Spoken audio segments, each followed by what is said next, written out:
नमस्कार दोस्तों। आज इस वीडियो में हम जितने भी विटामिन्स हैं, जितने भी विटामिन्स हैं, इन सबको याद करने वाले हैं। चाहे आप विटामिन बोलिए, विटामिन बोलिए, लेकिन बस आपको याद हो जाएगा, है ना? तो देखिए, 2 तरह के विटामिन्स होते हैं, जो होते हैं एक की आप बोल सकते हैं कि जो वसा में यानी कि फैट में घुल जाते हैं, और एक होते हैं जो जल में घुल जाते हैं। तो देखिए, मेनली अगर आपसे पूछा जाए कौन से विटामिन्स हैं जो जल में घुल जाते हैं, आप केवल बी और सी याद रखिए। बी और सी यानी कि विटामिन बी और विटामिन सी जो आपका है वो जल में घुलनशील होता है, और बाकी जो बचा ए, डी, ई, के, ये सब किसमें? फैट में। तो चलिए देखते हैं। देखिए, जो वसा में घुलनशील अभी हमने बताया कि ए, डी, ई, के आपको मेनली, लेकिन जल वाले याद रखना है, बी और सी। तो बी कॉम्प्लेक्स इसको कहा जाता है, बी को। और बी कॉम्प्लेक्स इसमें क्योंकि B1, B2 और B3। फिर इसके बाद देखिए B1, B2, B3, फिर इसके बाद आता है B5, B4 नहीं है क्योंकि वो एक हम इस तरह से बोल रहे हैं कॉम्प्लेक्स नंबर है, ठीक है? मतलब तो B1 है, 1 है, 2 है, 3 है, ठीक है? फिर इसके बाद सीधा 5 है, 4 नहीं है, 6 है, 7 है, 8 नहीं है। देखिए 4 की टेबल वाले नहीं है, और फिर 9 है, फिर 10 नहीं है, और फिर सीधा B12 है। तो यहाँ तक आपको याद रखना है कि कौन कौन से नहीं है। 12 तक आप देखेंगे तो 4 नहीं है, 8 नहीं है, और आपका 10 नहीं है, 11 नहीं है, बाकी सब है बी के अलग अलग फॉर्म है। इसके बाद सी, विटामिन सी भी होता है, और ये दोनों बी और सी की ये सब फॉर्म, ये सब आपके जल में घुलनशील होते हैं। चलिए अब हम बात करते हैं वसा में घुलनशील। तो वसा में जो घुलनशील है तो ये है ए, डी, ई, के, यानी कि vitamin A, vitamin D, vitamin E, vitamin के, ये आपके किस में? वसा में, यानी फैट में घुलनशील, फैट में ये घुल जाते हैं। अब देखिए विटामिन ए की हम बात करते हैं। विटामिन ए जिसको हम रेटिनॉल बोलते हैं, क्वेश्चन आता है रेटिनॉल। रेटिनॉल कौन सी किस विटामिन का नाम है? तो वह है आपका विटामिन ए। इसका कार्य क्या होता है? अपनी बॉडी में जो विटामिन्स होती हैं इनका काम होता है ना कुछ अलग अलग काम होता है सबका। तो जो विटामिन ए है उसका काम ये होता है, ये दृष्टि यानी कि हमारी नज़र जो है, आँख, विजन, उसको उससे संबंधित होता है। उस अगर जितना अच्छा होगा तो वो ठीक होगी हमारी, ठीक है? और त्वचा व श्लेष्म झिल्ली की रक्षा करता है, त्वचा की भी रक्षा करता है। इसकी कमी से कौन कौन से बीमारियाँ होती हैं आप बोल सकते हैं? रतौंधी, नाइट ब्लाइंडनेस, और आपकी जेरोफैटिल्मिया, और कैरोटोमेलेसिया, जो कि कैरोटीन से आप कनेक्ट करके याद रखिएगा। इसको अगर आपको ठीक करना है तो आपको गाजर खाना होगा, हरी पत्तेदार सब्जियां, दूध, मछली व तेल, मछली का तेल यूज करना होगा।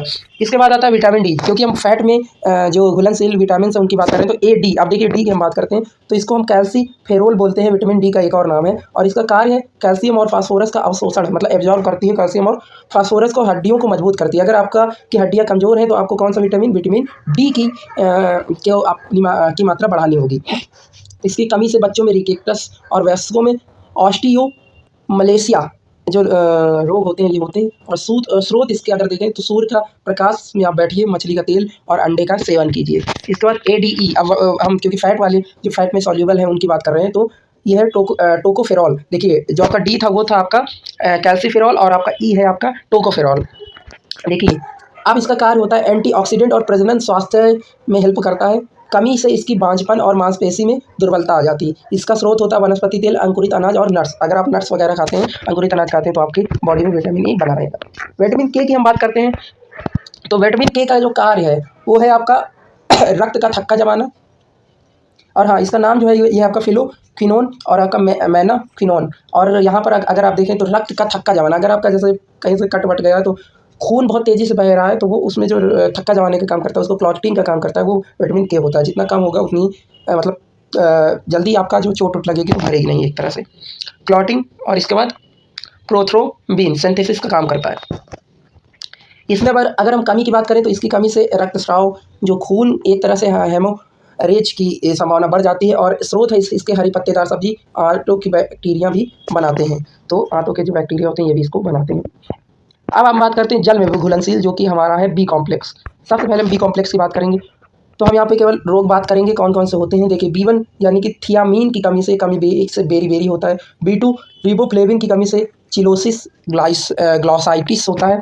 B3 यानी कि नियासिन निकोटिन एसिड की कमी से प्लेग्रा 3D होता है, यानी कि डर्मेटाइटिस, डायरिया और डेमेंशिया। B6 से पायरोडॉक्सिन कमी से एनीमिया, तंत्रिका विकार होता है। और इसके बाद B7 बायोटीन, जो कि कमी, बाल झड़ना, त्वचा रोग से संबंधित है। आपको एक चीज़ हम बता दें, अभी आप जब MCQ करेंगे आपके बहुत सारे क्वेश्चन होने वाले हैं। आप वीडियो पे बने रहिए, वीडियो आपको पसंद आ रही है, एक जगह पे आपको सब विटामिन मिल रहे हैं, तो वीडियो को लाइक कीजिए। केवल 10 मिनट में आपके सब विटामिन खत्म हो जाएंगे और आपको याद हो जाएगा। देखिए B9 फॉलिक एसिड, जो कि आपकी जिसकी कमी से मेगोलोब्लास्टिक एनीमिया, भ्रूण में न्यूरल ट्यूब डिफेक्ट हो जाता है। B12 से आपका कोबालमिन, यानी कि इससे कमी से परनीसियस एनीमिया होता है। अब देखिए विटामिन सी जो एस्कॉर्बिक एसिड आपको पता है कि जो मतलब कि खट्टी चीज़ों से हमको जब सेवन करते हैं तो विटामिन सी मिलता है। यहाँ पे स्रोत एरिया आप देखिए आंवला, नींबू, संतरा, टमाटर। कमी से स्कर्वी, मसूड़ों में खून आना, घाव न भरना, ये सब होता है। और कार्य इसका अगर देखें तो कोलेजन में संश्लेषण, आयरन का अवशोषण और रोग प्रतिरोधक क्षमता को बढ़ाता है। इसकी अगर आप शॉर्ट ट्रिक देखें तो ADE आपको हमने बताया फैट सॉल्यूबल है। विटामिन डी की डिफिशियंसी से आपको रॉड होता है ना, हमने बताया आपको रिकेटस टाइप की बीमारियाँ। और नियासिन डिफिशियंसी 3D डिसीज और यहाँ पर आपको देखने को मिलेगा। अब